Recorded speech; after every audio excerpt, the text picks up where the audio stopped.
आपल्या जुन्या लोकांनी खूप पूर्वीच्या काळापासून माठ तयार करून ठेवलेला आहे, जो बाजारात आता अगदी इझी अवेलेबल होतो. माठात पाणी छान ठेवायचं, ते थंड झालेलं पाणी मस्तपैकी ज्या वेळेस तहान लागेल त्या वेळेस ते पाणी प्यायचं. ते तुमचा केवळ घसा थंडवणार नाही, तर तुमचं पूर्ण शरीर थंड करण्याचं काम करेल. आणि माठातलं पाणी अजून संतुलित करण्यासाठी एक छोटीशी ट्रिक सांगते.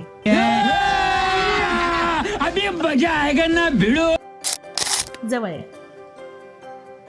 ती म्हणजे माठाच्या पाण्यात जांभळाचं लाकूड घालायचं. जांभळाचं लाकूड स्वच्छ धुवून आणायचं, पाण्यात टाकायचं आणि रोज मस्त थंडगार संतुलित पाणी प्यायचं.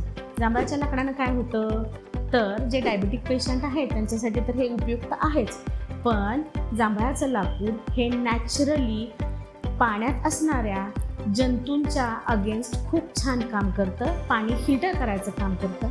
त्यामुळे या उन्हाळ्यात माठाच्या पाण्यात जांभळाचं लाकूड वाळा घालून पाणी भरपूर प्या. हॅपी उन्हाळा.